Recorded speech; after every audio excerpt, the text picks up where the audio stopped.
بھائیوں اور بہنوں، السلام علیکم ورحمۃ اللہ وبرکاتہ۔ پچھلی مجلس یعنی 10واں پارہ سورہ توبہ سے متعلق ہماری آپ کی گفتگو ہو رہی تھی۔ معاملہ یہاں تک پہنچا تھا کہ منافقین کی جو شرارتیں تھیں، مسلمانوں کو تنگ کرنا، نبی کریم صلی اللہ علیہ وسلم تک کو نہ بخشنا، اور دین اور مسلمانوں کے خلاف پروپیگنڈے کرنا، یہ ان کا اپنا جو شیوہ رہا ہے۔ تو اب چونکہ وقت آ گیا تھا کہ اب منافقوں کی منافقت اور ان کی حتیٰ کی ذات لوگوں میں بالکل واضح ہو جائے، اس لیے کہ اسلام کو اب ایک قوت مل گئی تھی، چاروں طرف جزیرہ عربیہ پر اب مسلمانوں کو قبضہ ہو گیا تھا، حتیٰ کہ نبی کریم صلی اللہ علیہ وسلم سے اب باہر کی حکومتیں بھی جیسے قیصر روم وغیرہ ہیں وہ بھی خوف کھاتے تھے۔ تو اسی پارہ 10ویں پارہ کے آخری صفحے میں یا آخر کے 2 صفحے میں ایک بات اس بات طرف اشارہ کیا گیا ہے کہ جب 9 ہجری میں اللہ کے رسول صلی اللہ علیہ وسلم نے غزوہ تبوک کا ارادہ فرمایا تو سب سے پہلے اس کے لیے تیاری کا اعلان فرمایا۔ جو لوگ سچے مسلمان تھے، نیک تھے، وہ تو اپنی اپنی حیثیت کے مطابق،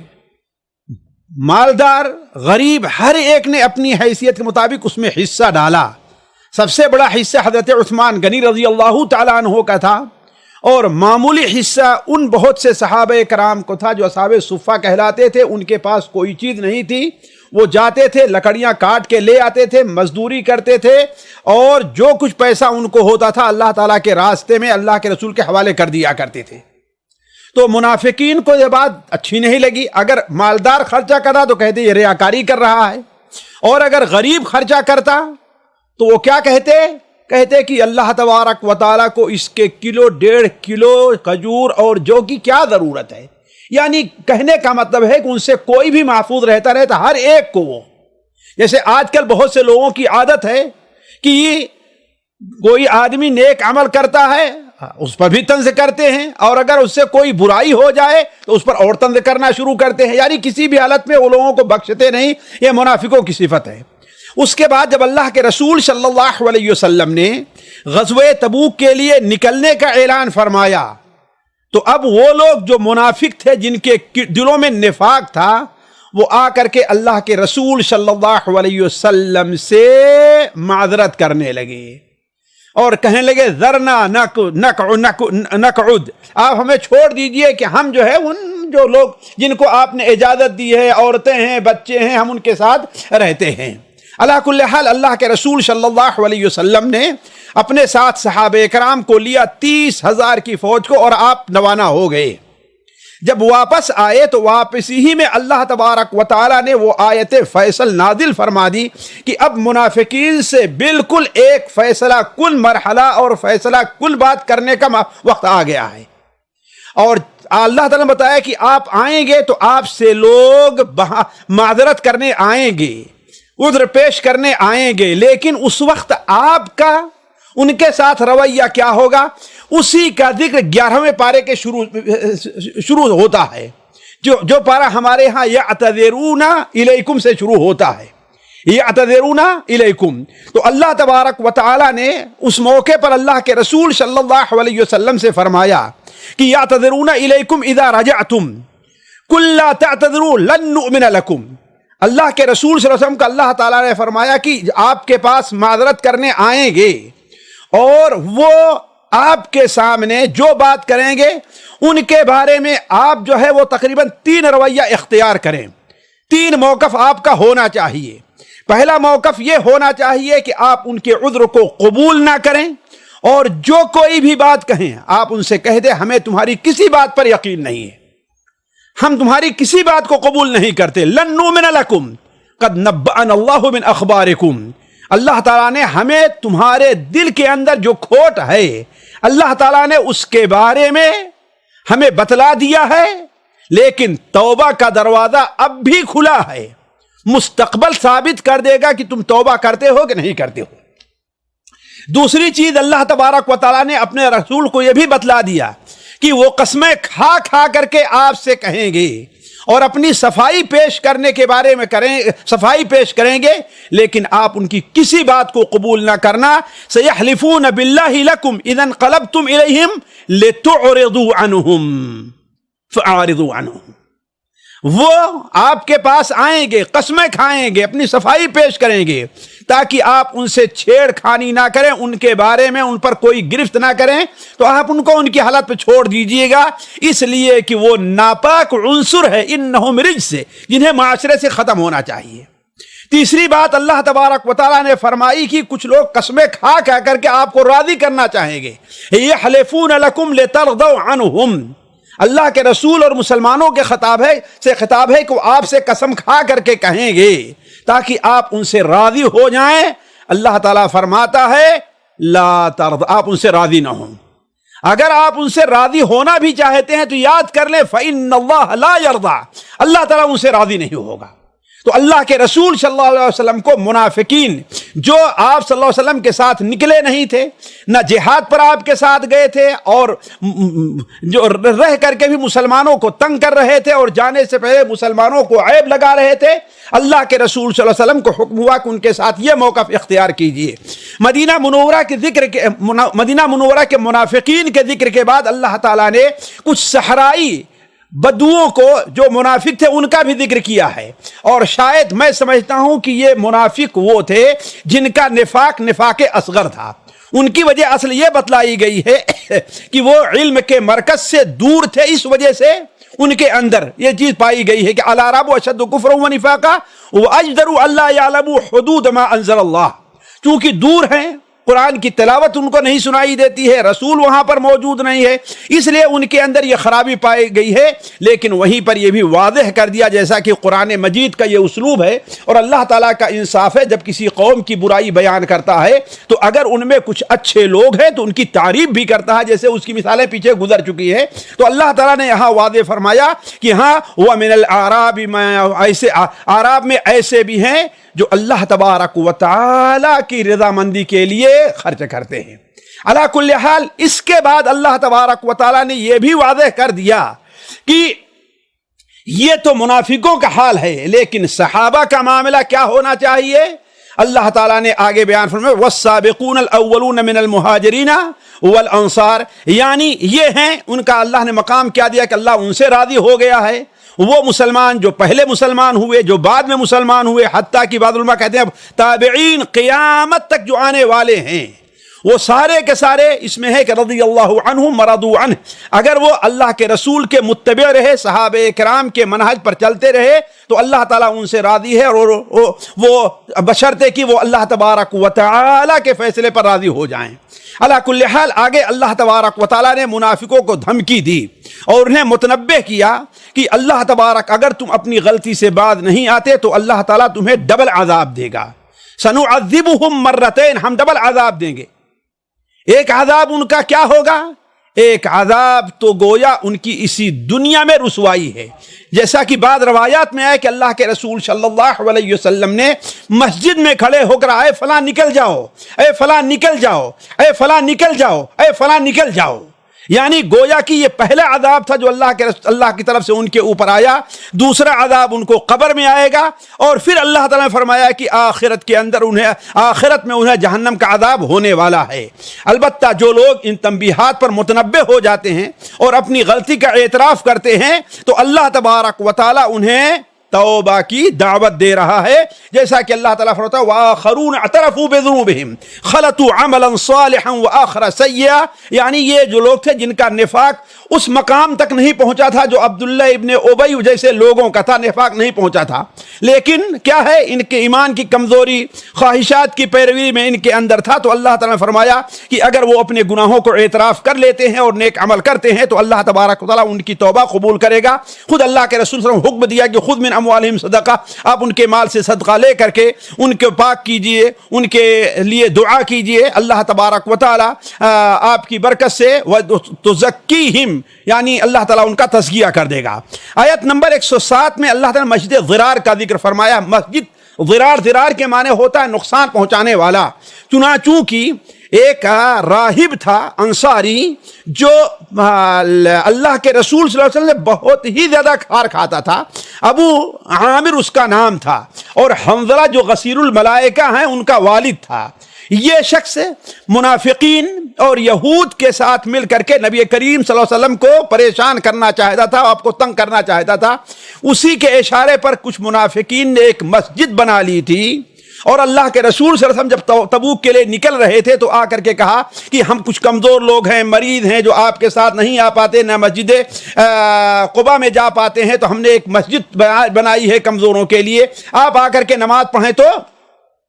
تاکہ ہم اس میں نماز کا سلسلہ شروع کر دیں. آپ صلی اللہ علیہ وسلم غزوہ تبوک کے لیے نکلنے کے بالکل تیار تھے, تو آپ نے فرمایا واپس آ کر کے اس بارے میں سوچتے ہیں. واپس آ رہے تھے تو راستے ہی میں اللہ تبارک و تعالی نے آپ کو بتا دیا کہ جن لوگوں نے مسجد ضرار تعمیر کی ہے ان کا مقصد والذین اتخذوا مسجدا ضرارا وکفرا وتفریقا بین المؤمنین وارصادا لمن حارب اللہ ورسولہ, یہ مسجد اللہ کی عبادت کے لیے نہیں ہے, بلکہ اس مسجد کا کئی مقصد ہے. ایک مقصد تو ہے کہ مسلمانوں کو ضرر پہنچانا, دوسرا مقصد ہے کہ کفر پھیلانا, تیسرا مقصد مسلمانوں کے درمیان تفریق کرنا, اور چوتھا مقصد دشمنان اسلام کے لیے کمین گاہ مہیا کرنا. اس لیے آپ اس میں نماز نہ پڑھیے بلکہ آپ نے اسے جلانے کا حکم دیا. اور وہیں پر اللہ تبارک و تعالی نے مسجد قباء اور قباء میں جو مسلمان سچے مسلمان رہتے تھے ان کی فضیلت بھی بیان فرمائی. اللہ تبارک و تعالی نے ساتھیوں, جیسا کہ میں بار بار کہہ چکا ہوں, قرآن مثانی ہے. مثانی کا معنی ہوتا ہے کہ جہاں پر اللہ تبارک و تعالیٰ کے عذاب کا ذکر ہوتا ہے وہیں اللہ تبارک و تعالیٰ کی رحمت کا بھی ذکر ہو جاتا ہے. جہاں بروں کا ذکر ہوتا ہے وہیں اللہ تعالیٰ کے نیک بندوں کا بھی ذکر ہوتا ہے. لہذا اللہ تبارک و تعالیٰ نے ان اللہ اشتری من المؤمنین انفسهم واموالهم سے مسلمانوں کا ذکر فرمایا, مومنین کا, کہ ایک مومن ہونے کا مقصد کیا ہے اور اس کی علامتیں کیا ہیں. مقصد یہ ہے کہ جب ایک انسان مومن ہو جاتا ہے تو گویا اپنی جان اور اپنا مال اللہ تبارک و تعالیٰ کے حوالے کر دیتا ہے. نہ وہ اپنی جان کا مالک ہوتا ہے نہ اپنے مال کا مالک ہوتا ہے, اور اس کے عوض میں اللہ تعالیٰ اسے جنت دیتا ہے. اور ان کی علامتیں کیا ہیں آگے والی آیت میں اللہ تعالیٰ نے بڑے واضح طور پر بیان فرمائی کہ جو لوگ اپنی جان اور اپنے مال کو اللہ کے حوالے کر چکے ہیں ان کی علامت کیا ہے؟ التائبون العابدون الحامدون السائحون الراکعون الساجدون الآمرون بالمعروف والناہون عن المنکر والحافظون لحدود اللہ. یہ چند علامتیں ہیں جو ان کی بیان ہوئیں. آخر میں اللہ نے بیان فرمایا وبشر المؤمنین, جو اس کے اوپر قائم رہیں گے اللہ تبارک و تعالی کی طرف سے ان کے لیے خوشخبری ہے. اس کے بعد اللہ تبارک و تعالی نے ساتھیوں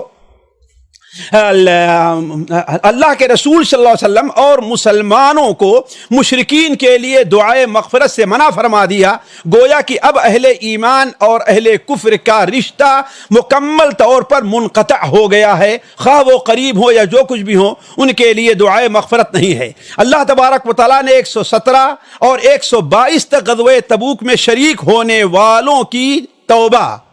قبول کرنے, توبہ سے مراد یہاں پر ہے اللہ تعالیٰ کی رحمتیں, اللہ کی توجہ اس طرف ہو, اللہ تعالیٰ ان پر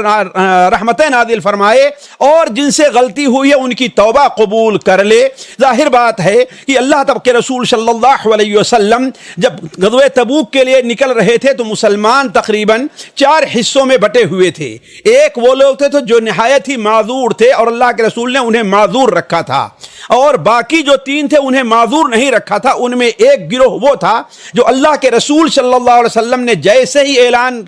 رحیل فرمایا چلنے کی ساتھ آپ کے نکل پڑے. دوسرے کچھ وہ لوگ تھے جو تھوڑے سے تردد میں رہے, تھوڑا سا تردد رہا لیکن پھر سوچ کر کے جلدی نکل پڑے. اور 3 اچھے مسلمان وہ رہ گئے تھے جو سچے مسلمان تھے, دل سے مسلمان تھے, لیکن سستی اور کاہلی سے نہیں جا پائے. ان کا ذکر اللہ نے فرمایا کہ وَعَلَى الثَّلَاثَةِ الَّذِينَ خُلِّفُوا, اور وہ 3 جو پیچھے رہ گئے تھے یعنی کعب ابن مالک اور کعب ابن مالک مرارہ ابن ربیع اور ہلال ابن امیہ، یہ تین تھے جو پیچھے رہ گئے تھے، اللہ تعالیٰ نے ان کی بھی توبہ قبول فرمائی ہے۔ اللہ تبارک و تعالیٰ نے اس کے بعد ان لوگوں کا بھی ذکر فرمایا جو اس غزوے میں نہیں جا سکے تھے لیکن مدینہ میں رہ گئے تھے، تو اللہ تعالیٰ نے خوشخبری سنائی کہ اللہ تعالیٰ ان کے کسی اجر کو ضائع نہیں کرے گا، بلکہ آپ صلی اللہ علیہ وسلم تبوک کے راستے میں تھے، شاید واپس آ رہے تھے، تو آپ نے یہ بیان فرمایا کہ مدینہ میں کچھ لوگ ایسے رہ گئے ہیں کہ تم جس وادی میں چلے ہو، جہاں کہیں تم ٹھہرے ہو، جو کچھ بھی تم نے کیا ہے تمہارے ساتھ اللہ نے ان کو بھی وہ اجر دیا ہے۔ کیوں؟ اس لیے کہ عذر نے ان کو روکے رکھا تھا۔ آخری صفحے میں اللہ تبارک و تعالیٰ نے اس پوری سورت کے اوپر تبصرہ کیا ہے۔ پہلی آیت میں آخری صفحے کے اللہ تعالیٰ نے کفار اور منافقین کے بارے میں خاص طور پر جن لوگوں کا پیچھے ذکر ہو چکا ہے، اب ان کے بارے میں سخت رویہ اختیار کرنے کا حکم تو دیا، لیکن اسلام کی شان جو عدل ہے، اللہ تبارک و تعالیٰ نے یہ سختی جو ہونی چاہیے ان کے اوپر وہ تقوی کے دائرے میں ہونی چاہیے، تقوی سے باہر نہیں ہونی چاہیے۔ پھر اللہ تبارک و تعالیٰ نے قرآن مجید کی آیات کے بارے میں،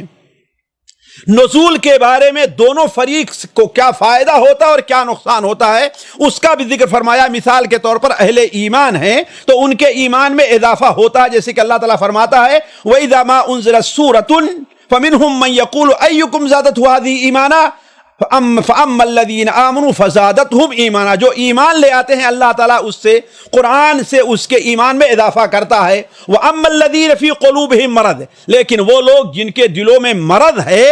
اللہ تبارک و تعالی ان کے بیماری اور ان کی خباثتی میں اضافہ کرتا ہے۔ یہیں سے اس زمانے بھی مسلمانوں کو اپنا حساب لگا لینا چاہیے کہ قرآن مجید سے کس کو سکون ملتا ہے، قرآن مجید سے کس کو ہدایت ملتی ہے، اور اگرچہ زبان سے قرآن پر ایمان لانے کا دعویٰ تو کرتے ہیں لیکن قرآن سے ان کو نفرت ہے۔ پورا سال گزر جاتا ہے، کبھی قرآن مجید کو ہاتھ لگانے کا موقع نہیں ملتا، حتیٰ کہ آج جب کہ معاملہ بالکل آسان ہے، ہر ایک کے موبائل میں قرآن مجید ہے، لیکن 24 گھنٹے انہیں خبر سننے کا موقع ملے گا، ادھر ادھر کی چیزیں دیکھنے کا موقع ملے گا، لیکن قرآن مجید کو 5 منٹ بھی سننے کا موقع نہیں ملے گا۔ اس سے اپنا یہ اندازہ لگا لیں۔ آخر میں اللہ تبارک و تعالیٰ نے نبی کریم صلی اللہ علیہ وسلم کی شخصیت کو اجاگر کیا ہے کہ آپ صلی اللہ علیہ وسلم مومنین کے لیے رؤوف و رحیم بن کر کے آئے ہیں، اور پھر آخر میں تسلی دیتے ہوئے فرمایا کہ اگر ساری دنیا کے لوگ بھی آپ کی بات نہ مانے تو فَإِن تَوَلَّوْا فَقُلْ حَسْبِيَ اللَّهُ لَا إِلَٰهَ إِلَّا هُوَ عَلَيْهِ تَوَكَّلْتُ وَهُوَ رَبُّ الْعَرْشِ الْعَظِيمِ۔ ساتھیو، اس کے بعد اس پارہ کے تقریباً 1/4 ایک ربع کے بعد سورہ یونس شروع ہو رہی ہے۔ یہ سورت مکہ مکرمہ میں نازل ہوئی ہے، اور مکہ مکرمہ میں نازل ہونے والی طویل سورتوں میں ہے، حتیٰ کہ بعض علماء نے جو السبع الطوال، یعنی جیسا کہ آپ صلی اللہ علیہ وسلم کی حدیث ہے، حضرت عبداللہ ابن عباس کا قول ہے کہ جو شخص 7 بڑی سورتوں کو یاد پڑھ لے، ان کو سمجھ لے، وہ علامہ بن جاتا ہے۔ تو بعض علماء نے ان میں توبہ کے علاوہ اس سورت کو شمار کیا ہے، کس کو؟ سورہ یونس کو۔ ساتھیو، یہ سورت بھی عجیب ہے، جیسا کہ ہم نے کہا تھا سورہ الانعام کے بارے میں کہ اس سورت کو پڑھتے ہوئے اور اس کی تلخیص کرتے ہوئے ایک عجیب سے مشکل پیش آتی ہے، بلکہ اس کی مثال میں آپ کو یہ دوں، حالانکہ اللہ کے کلام کی مثال نہیں دیا سکتی، لیکن سمجھنے کے لیے کہ ایک شخص بڑا اچھا مقرر ہو اور قادر الکلام مقرر ہے، تقریر کرتا رہتا ہے، ایک آدمی بیٹھتا ہے کہ چلو ایسا کرتے ہیں کہ اس کی تقریر سے کچھ فائدے کی بات نوٹ کر لیں، لیکن اس کی جتنی باتیں نکلتی ہیں سب اہم اور فائدے کی ہوتی ہیں، تو کچھ دیر میں قلم رکھ کر کے بیٹھ جاتا ہے کہ آخر کیا بات لکھوں اور کیا چھوڑوں۔ یہی صورتحال جو ہے سورہ الانعام اور سورہ یونس کی تلخیص کی ہے کہ اس سورت کے اندر اللہ تبارک و تعالیٰ نے ان دونوں سورتوں میں اپنی توحید کا معاملہ، رسالت کا معاملہ، مخالفین کے اوپر تردید کا مسئلہ، اور عقلی اور نقلی دلائل سے اللہ تعالیٰ اپنی ربوبیت اور اپنی الوہیت کے اثبات کا مرحلہ، نبی کی نبوت کا مرحلہ اس ایسے انداز میں پیش کرتا ہے کہ آپ پڑھتے جائیے، آپ کو تعجب ہوگا کہ آخر اس میں سے کیا لیں اور کیا چھوڑیں، کس چیز کو قبول کریں ہم لکھنے کے طور پر اور کس چیز سے نظر انداز کریں۔ تو یہی معاملہ اس سورت کا بھی ہے۔ وہی شخص اس کا اندازہ لگا سکتا ہے جو شخص قرآن قرآن مجید کا جس کا تعلق عربی سے معمولی بھی ہو اور اس قرآن کو ٹھہر کر کے تدبر سے اس کی تلاوت کرنا شروع کرے۔ علی کل حال اس سورت کا ساتھیوں بنیادی موضوع عقیدہ ہے۔ بنیادی موضوع جو ہے عقیدہ ہے، جیسا کہ مکہ مکرمہ نازل ہونے والی عموماً سورتوں کا ہے۔ یہاں پر شاید ہی کوئی حلال اور حرام کا مسئلہ بیان کیا گیا ہو پوری سورت کے اندر۔ پوری سورت میں شاید ہی کوئی حلال حرام کا مسئلہ ہے۔ پورا مسئلہ کیا ہے؟ عقیدے کا ہے، اور خصوصاً عقیدہ رسالت، عقیدہ توحید اور عقیدہ آخرت، ان تینوں پر بہت زور دیا گیا ہے شروع ہی سورت سے، بلکہ پہلی آیت میں اللہ تبارک و تعالی عقیدہ رسالت کے اس بات پر زور دیتا ہے۔ چنانچہ پہلی آیت دوسری آیت میں اللہ تبارک و تعالی اہل مکہ کو خطاب کر کے فرماتا ہے کہ تعجب ہے، تمہارا یہ ایمان ہے کہ ہر قوم کے اندر اللہ کے نبی آتے رہے ہیں، پچھلے نبیوں کے بارے میں تم نے سنا بھی ہے، لیکن ایک نبی تمہارے اندر آیا، تمہیں اس کے اوپر تعجب ہو رہا ہے؟ یہ کون سی عقل کی بات ہے؟ الف لام میم تلک آیات الکتاب الحکیم، یہ الف لام را تلک آیات الکتاب الحکیم، یہ کتاب حکیم کی آیات ہیں۔ گویا یہ چیلنج بھی دیا جا رہا ہے کہ اس میں کوئی بات بھی حکمت کے خلاف نہیں ہے، جتنی باتیں موجود ہیں اس کتاب میں ساری کی ساری حکمت پر مبنی ہے۔ اسی لیے اللہ تعالیٰ نے اس صورت میں آگے چیلنج بھی کیا ہے کہ سورت جیسی کوئی صورت لے کر کے آؤ۔ اللہ تعالیٰ آگے فرمایا اکان للناس عجبا ان اوحینا الی رجل منہم، کیا لوگوں کے لیے باعث تعجب ہے کہ ان میں سے کسی طرف ہم نے وحی کی ہے کہ لوگوں کو اللہ کے عذاب سے ڈراؤ، اور جو لوگ ایمان لے آئے ان کے اللہ کے نزدیک بڑے اونچے مقام کی خبر دے دو۔ اسی لیے اس صورت میں اللہ کے رسول صلی اللہ علیہ وسلم کا منصب بھی بیان ہوا ہے کہ اللہ تبارک و تعالی کی بعثت کا مقصد بھی بیان ہوا ہے، یعنی ابھی اسی صورت میں منصب بیان ہوا، منصب اور بعثت کا مقصد بھی بیان ہوا ہے۔ آپ صلی اللہ علیہ وسلم کی بعثت کا مقصد یہ بیان ہوا توحید اور آخرت کی دعوت ہے، اور توحید ربوبیت اور توحید الوہیت کو ثابت کرنا ہے۔ چنانچہ اللہ تبارک و تعالی نے تیسری چوتھی آیت میں بیان فرمایا ان ربکم اللہ الذی خلق السماوات والارض، اور ساتھیوں ہم نے پچھلے بھی یہ بات کہی تھی، اس کو آپ ذہن میں رکھیں اور قرآن پڑھیں تو اس پر غور کریں۔ اللہ تبارک و تعالی اپنی ربوبیت سے استدلال کرتا ہے اپنی الوہیت پر۔ کیوں؟ اس لیے کہ اللہ کی ربوبیت یعنی اس کے خالق ہونے، اس کے مالک ہونے، اس کے متصرف ہونے۔ رب کا تین معنی ہوتا ہے، خالق ہونا، مالک ہونا اور متصرف ہونا۔ اس کا اقرار دنیا کی ساری قومیں کرتی ہیں، لیکن گڑبڑی کہاں ہوتی ہے؟ توحید الوہیت یعنی توحید عبادت میں۔ تو اللہ تبارک و تعالی اپنی توحید ربوبیت سے استدلال کرتا ہے کس کے اوپر؟ توحید الوہیت کے اوپر۔ چنانچہ اللہ تعالیٰ فرماتا ہے ان ربکم اللہ الذی خلق السماوات والارض فی ستۃ ایام، تمہارا وہ رب ہے جس نے آسمان اور زمین کو 6 دن میں پیدا کیا، پھر عرش کے اوپر مستوی ہو گیا، یدبر الامر، اور وہی عرش کے اوپر مستوی ہو کر کے تمام معاملات کا انتظام کر رہا ہے۔ ما من شفیع الا من بعد اذنہ، اس کے اذن کے بعد کسی نبی، کسی ولی، کسی پیر کو شفاعت کا حق حاصل نہیں ہوگا۔ پھر اللہ کیا فرماتا ہے؟ ذالکم اللہ ربکم فاعبدوہ، یہ ہے تمہارا رب جس کی تم عبادت کرو۔ گویا یہ خالق مالک جو ٹھہرا، متصرف جو ٹھہرا، وہی عبادت کے لائق بھی ہے۔ 5 سے 10 آیت کے اندر اللہ تعالیٰ نے رات اور دن کی آمد، شمس و قمر کی تسخیر کا حوالہ دیتے ہوئے بندوں کے 2 قسموں کا ذکر فرمایا ہے۔ ایک وہ جو آیات کونیہ پر توجہ نہیں دیتے اور غفلت کی نیند سو رہے ہیں، اللہ تعالیٰ فرماتا ہے ان کا ٹھکانہ جہنم ہے۔ والذین هم عن آیاتنا غافلون اولئک مأواہم النار، جو ہماری آیات سے غافل ہیں ان کا ٹھکانہ جہنم ہے۔ اور دوسرے وہ ہیں جنہوں نے اپنے مالک کو پہچانا اور اس کی قدر کی، تو اللہ تعالیٰ نے ان کا ٹھکانہ بتایا ہے کہ جنات تجری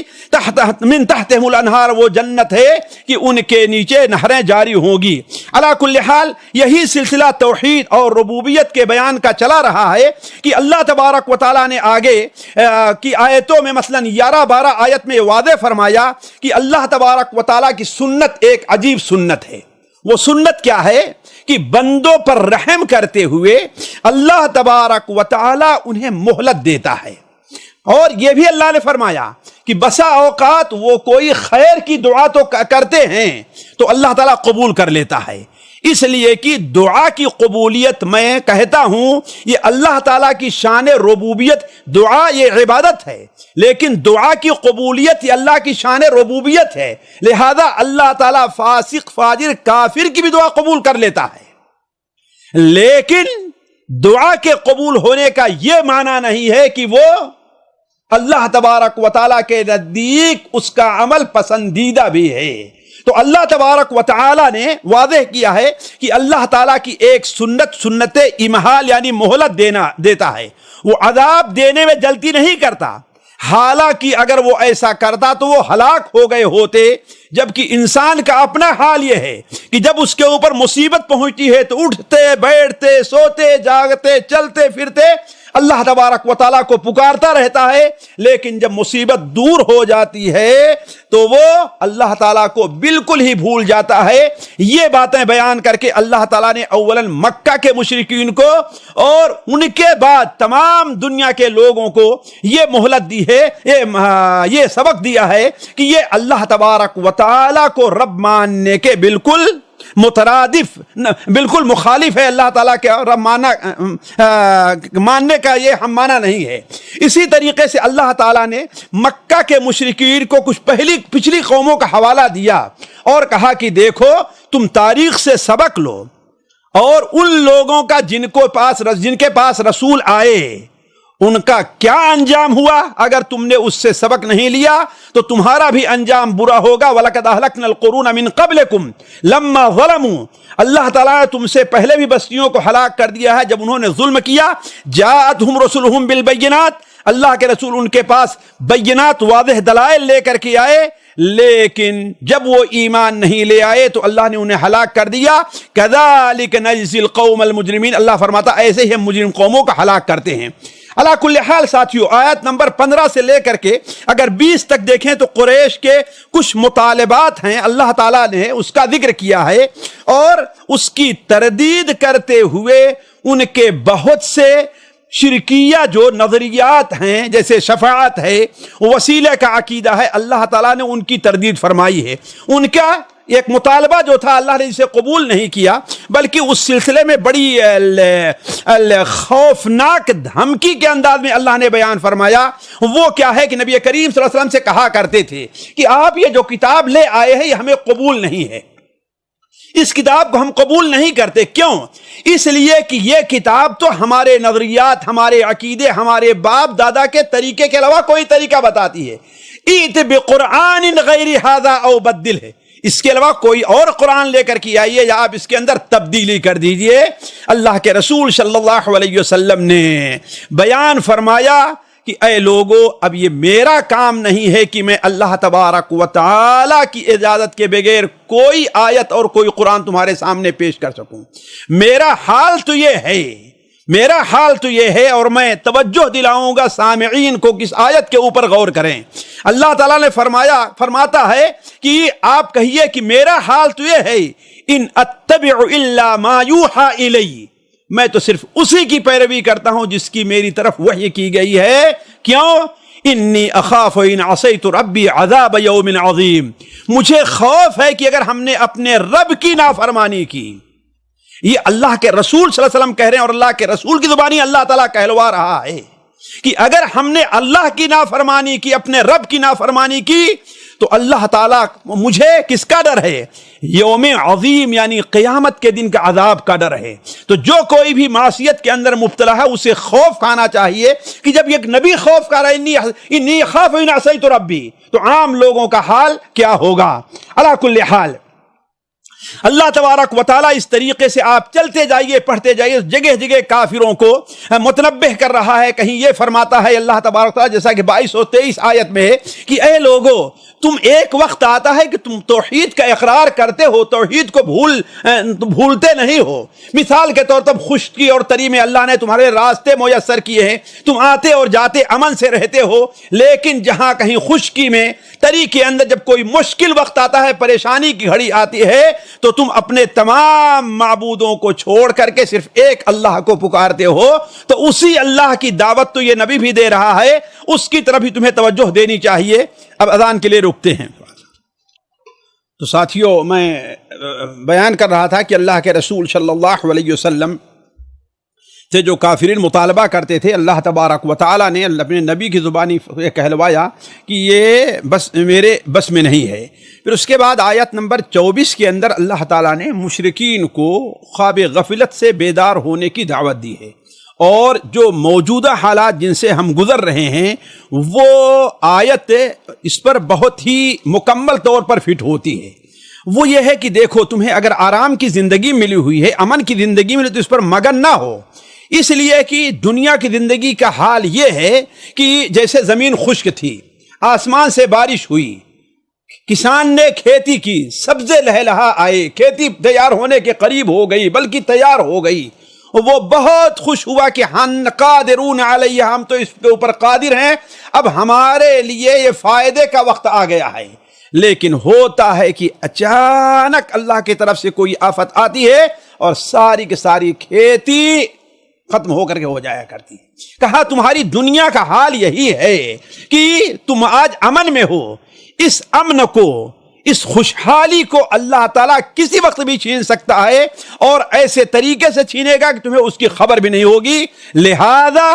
اللہ تبارک و تعالیٰ دعوت دے رہا ہے کہ تم دار السلام کی طرف آؤ، یدعو الی دار السلام۔ اللہ تعالیٰ دار السلام، جو دنیا سلامتی نہیں ہے، یہاں پر خوف ہی خوف ہے، خطرہ ہی خطرہ ہے، بے امنی ہی بے امنی ہے، لیکن جنت طرف اللہ تعالیٰ بلاتا ہے جہاں سلامتی ہی سلامتی ہے، وہاں خوف اور غم کا کوئی گزر نہیں ہے۔ وہاں پر جو نیک لوگ ہوں گے، للذین احسنوا الحسنى وزیادہ ولا يرهق وجوہهم قتر ولا ذلہ، جو لوگ نیک عمل کریں گے اللہ تعالیٰ انہیں جنت اور جنت سے مزید ایک چیز یعنی اپنا دیدار کرائے گا، وہاں ان کے چہرے کے اوپر نہ سیاہی چھائے گی نہ ذلت چھائے گی۔ لیکن اس کے برخلاف والذین کسبوا السیئات، جن لوگوں نے گناہ کا کام کیا ہے، جزاء سیئۃ بمثلھا، تو وہاں پر برائی کا بدلہ برائی ہی کی طرح اسی کی طرح دیا جائے گا۔ وَتَرْحَقُهُمْ ذِلَّةٌ، اور ان کے اوپر ذلت و خواری مسلط ہوگی۔ اور یاد رکھو، هُنَالِكَ تَبْلُو كُلُّ نَفْسٍ مَّا أَسْلَفَتْ وَرُدُّوا إِلَى اللَّهِ مَوْلَاهُمُ الْحَقِّ، وہاں کوئی باطل معبود، کوئی چیز، کوئی شخص تمہارے کام نہیں آئے گا۔ ہر شخص کو وہی چیز، وہی اپنے اعمال اپنا لے کر کے آئے گا، اور کوئی چیز وہاں پر نہیں ہوگی۔ اللہ تبارک و تعالیٰ نے 31 اور 32 آیت میں کلام کا رخ پھر توحید کی طرف پھیر دیا ہے۔ چنانچہ اللہ تبارک و تعالیٰ نے یہ واضح کیا، پوچھا کہ یہ بتاؤ آسمان اور زمین سے تمہیں روزی کون دیتا ہے؟ امن یملک السمع والابصار، تمہارے کانوں اور آنکھوں کا مالک کون ہے؟ وَمَن يُخْرِجُ الْحَيَّ مِنَ الْمَيِّتِ، کون ہے جو مردے سے زندے کو نکالتا ہے؟ انڈے سے کیا نکال رہا ہے اللہ تعالیٰ؟ ایک بولتا ہوا بچہ نکال رہا ہے، اور مرغی سے زندہ ہے، اس سے مردہ ایک انڈا نکال رہا ہے۔ ایک باپ نیک اور صالح ہوتا ہے، اس کے گھر میں بسا اوقات فاسق فاجر انسان پیدا ہوتا ہے۔ ایک کافر ہوتا ہے، اس کے گھر میں اللہ تعالیٰ مومن کو جنم دیتا ہے، تو زندے سے مردے کو، مردے سے زندے کو نکالتا ہے۔ وَمَن يُدَبِّرُ الْأَمْرَ، اور ساری دنیا کے معاملات کی دیکھ ریکھ کون کر رہا ہے؟ تو وہ کیا کہیں گے؟ فَسَيَقُولُونَ اللَّهُ، کہیں گے یہ سارا کام کرنے والا اللہ ہے۔ تو اللہ فرمایا افلا تتقون، تو تم ڈرتے کیوں نہیں ہو؟ اور یاد رکھو، فَذَلِكُمُ اللَّهُ رَبُّكُمُ الْحَقُّ، تمہارا حقیقی رب وہی ہے۔ فَمَاذَا بَعْدَ الْحَقِّ إِلَّا الضَّلَالُ، اس کے بعد گمراہی ہی گمراہی ہے۔ آگے اللہ تبارک و تعالیٰ نے ان کے باطل معبودوں کی بیچاری کو واضح کیا ہے، جو پڑھنے لائق ہے، آگے اس کو پڑھ لیں۔ آگے نمبر 37 سے 44 تک اللہ تبارک و تعالیٰ نے قرآن مجید کی حقانیت کو واضح کیا، اور بلکہ وہاں پر چیلنج کیا ہے کہ اگر تم اس قرآن کے بارے میں شک میں ہو، تمہارا عقیدہ یہ ہے کہ یہ کتاب محمد صلی اللہ علیہ وسلم نے گڑھی ہے، تو اس جیسی کوئی ایک صورت ہی لا کر کے پیش کر دو، واضح کر دوں کہ یہ آخری چیلنج تھا، آخری مرحلہ تھا۔ پہلے مرحلے میں چیلنج کیا گیا کہ قرآن جیسی کوئی کتاب لے کر کے آؤ، قرآن جیسی کوئی کتاب، جیسا کہ سورہ بنی اسرائیل میں ہے۔ پھر اس کے بعد چیلنج کیا گیا جیسے سورہ ہود میں ہے کہ جیسی 10 صورتیں لے کر کے آؤ، اور پھر آخر میں آ کر کے اللہ نے یہ چیلنج کیا اس صورت میں اور سورہ بقرہ کے شروع میں کہ اس قرآن کی صورت جیسی قل انا اعطیناک الکوثر والعصر قل هو اللہ احد، جو چھوٹی چھوٹی صورتیں ہیں، ان صورتوں جیسی بھی کوئی صورت لے آؤ اور اپنے تمام جو تمہارے ساتھی ہیں ان کی مدد طلب کرو۔ اگر تم سمجھتے ہو کہ یہ محمد کا کلام ہے تو جیسی کتاب لے آ کر کے دکھلاؤ۔ علی کل حال یہ قرآن پر یہ یعنی چیلنج کے بعد اللہ تبارک و تعالی نے یہ دعوت دیا لوگوں کو، جب اس قرآن کی جیسی کوئی کتاب نہیں لا سکتے ہو تو تمہیں چاہیے کہ اس قرآن کے اوپر ایمان لے آؤ۔ چنانچہ اللہ تبارک و تعالی 56 اور 58 آیت میں لوگوں سے کیا کہتا ہے کہ یا ایھا الناس قد جاءتکم موعظۃ من ربکم وشفاء لما فی الصدور وہدی ورحمۃ للمؤمنین، اے لوگو تمہارے پاس اللہ تعالیٰ کی طرف سے نصیحت آ چکی ہے اور تمہارے دلوں میں جو شرک کی بیماری ہے اس کا علاج ہے، اور ہدایت اور رحمت مومنین کے لیے ہے۔ اس آیت میں قرآن مجید کی 4 صفت بیان کی گئی ہیں، 2 کا تعلق خصوصی طور پر کافروں سے ہے اور 2 کا تعلق اہل ایمان سے ہے، یعنی موعظہ، جبکہ ہر ایک کے لیے موعظہ ہو سکتی ہے، ہر ایک کے دلوں کی بیماریوں کا علاج ہے، اس میں کوئی شک نہیں ہے، لیکن خصوصی طور پر 2 کا رخ کافروں کی طرف پھیرا گیا، اور ہدی و رحمہ، ہدایت اور رحمت یہ مومنین کی طرف ہے، ان کی طرف رخ پھیرا گیا ہے۔ اللہ تبارک و تعالیٰ نے 59 اور 61 آیت میں ان لوگوں کو دھمکی دی ہے جو اس کتاب سے ہدایت حاصل نہیں کرتے اور اپنی مرضی سے حلال و حرام چیزیں متعین کر لیتے ہیں، اور پھر آخر میں دھمکی کے انداز میں اللہ تعالیٰ نے یہ بیان فرمایا ہے کہ دیکھو، یہ نہ سمجھو کہ یہ معاملہ دنیا کا ہے اور ختم ہو جائے گا، یہ نہ سمجھو کہ یہ دنیا کی کا معاملہ ہے اور ہمیں کوئی دیکھ نہیں رہا ہے۔ یاد رکھو وما تکون فی شأن، جو سب سے بعد اہل علم نے کہا کہ سب سے اگر خوفناک آیت کسی انسان کے لیے ہے تو یہ آیت ہے، وہ کیا ہے؟ وما تکون فی شأن وما تتلو منہ من قرآن ولا تعملون من عمل الا کنا علیکم شہودا اذ تفیضون فیہ، تم کسی بھی معاملے میں ہو، حتیٰ کہ قرآن کی تلاوت کر رہے ہو، کوئی عمل کر رہے ہو، تو جب تم وہ کام کرتے رہتے تو اللہ تبارک و تعالی وہاں پر دیکھتا رہتا ہے، اور یاد رکھو تمہارے رب سے ایک ذرے بھر کے برابر کوئی نیکی اور برائی اس دنیا میں ہے، آسمان میں ہے، ذرے سے چھوٹی ہے، ذرے سے بڑی ہے، کوئی بھی چیز ایسی نہیں جو اللہ تبارک و تعالیٰ سے چھوٹی ہوئی ہو۔ اللہ تبارک و تعالیٰ نے 162 اور 63 آیت میں اس کتاب پر جو لوگ ایمان لے آتے ہیں اللہ نے ان کی صفات بیان کی ہے اور ان کی فضیلت بیان کی ہے۔ وہ کیا ہیں؟ اللہ تبارک و تعالیٰ کے اولیاء ہیں۔ الا ان اولیاء اللہ لا خوف علیہم ولا هم يحزنون۔ آپ یہ 2 آیتیں پڑھتے جائیے، اس میں آپ پائیں گے کہ اللہ تبارک و تعالیٰ کے ولیوں کی صفات کیا ہے، یعنی ایمان اور تقوی خصوصی طور پر ہے، اور ان کی فضیلت کیا ہے، لا خوف علیہم ولا هم يحزنون اور لهم البشرى فی الحیات الدنیا وفی الآخرہ، یہ ان کے لیے بشارت ہے۔ آگے کی آیتوں میں اللہ تبارک و تعالیٰ نے اپنے نبی صلی اللہ علیہ وسلم اور آپ کے ساتھ صحابہ کو تسلی دی ہے کہ جس قدر بھی آپ کو یہ لوگ تنگ کریں اور ذلیل کرنا چاہیں آپ ان سے پریشان نہ ہوں، اس لیے کہ اصل عزت اللہ کے پاس ہے اور زمین اور آسمان کی حکومت اللہ تبارک و تعالیٰ کے پاس ہے۔ ساتھیو، اس سورت کے آخر میں، بلکہ یہ کہیے اس پارہ کے آخر میں 71 نمبر آیت سے اللہ تبارک و تعالی نے کلام کا رخ دلائل سے ہٹ کر کے قصوں کی طرف پھیر دیا ہے، دلائل سے ہٹ کر کے قصوں کی طرف پھیر دیا ہے، اور بطور مثال نبیوں کے قصے پیش کیے ہیں جس کا 2 مقصد ہے۔ ایک تو اللہ کے رسول صلی اللہ علیہ وسلم اور اہل ایمان کو یہ اطمینان دلانا ہے کہ اس دنیا میں اللہ تعالیٰ کی سنت یہ رہی ہے کہ نبیوں کو جھٹلایا جاتا ہے، اہل حق کو تنگ کیا جاتا ہے، لیکن انجام کار انہی کے حق میں ہوا کرتا ہے، اور کافروں کو یہ سبق دینا ہے کہ رسولوں کی مخالفت اور اہل حق کو اذیت دینے کا انجام کیا ہوگا۔ سب سے پہلے حضرت نوح علیہ السلام کی مثال دی ہے، اور ان کا قصہ جس اسلوب میں اللہ نے یہاں پر بیان فرمایا ہے وہ پڑھنے لائق ہے، خاص حضرت نوح علیہ السلام کا چیلنج اور جواب۔ وقت نہیں کہ میں آپ کے سامنے وہ بات رکھوں۔ پھر اس کے بعد اللہ تبارک و تعالی نے حضرت موسیٰ اور حضرت ہارون علیہ السلام کے ساتھ تھوڑا تفصیل کے ساتھ رکھا ہے، جس میں بنو اسرائیل، حضرت موسیٰ علیہ السلام کا فرعون کو دعوت دینا ہے، بنو اسرائیل کے اوپر فرعون اور ان کے قوم کا معاملے کو تنگ کر دینا ہے، یعنی ان کو تکلیف دینا ہے۔ ایسے موقع رہتے موسیٰ علیہ السلام اپنی قوم کو جو وعد اور نصیحت کرتے ہیں اور جو باتیں بتاتے ہیں وہ آج کے مسلمانوں کے لیے بڑی اہم ہے۔ حضرت موسیٰ علیہ السلام نے اپنی قوم سے کہا کہ اللہ تعالیٰ پر توکل رکھو، اللہ تبارک و تعالیٰ سے دعائیں کرتے رہو، اور نماز کا خصوصی اہتمام کرو، اور یہ تم نے کر لیا ہے تو اللہ تبارک بتایا کہ وبشر المؤمنین، مؤمنین کے لیے بشارت ہے۔ پھر حضرت موسیٰ اور ہارون علیہ السلام کی دعا کا ذکر ہے کہ ان لوگوں نے جب دیکھا کہ فرعون ایمان لانے والا نہیں ہے اور نہ ہی آسانی سے بنو اسرائیل کو ہمارے حوالے کر رہا ہے، تو وہ دونوں دعائیں کرنے لگے۔ طریقہ یہ تھا کہ حضرت موسیٰ علیہ السلام دعا کرتے تھے اور حضرت ہارون اس کے اوپر آمین بولتے تھے۔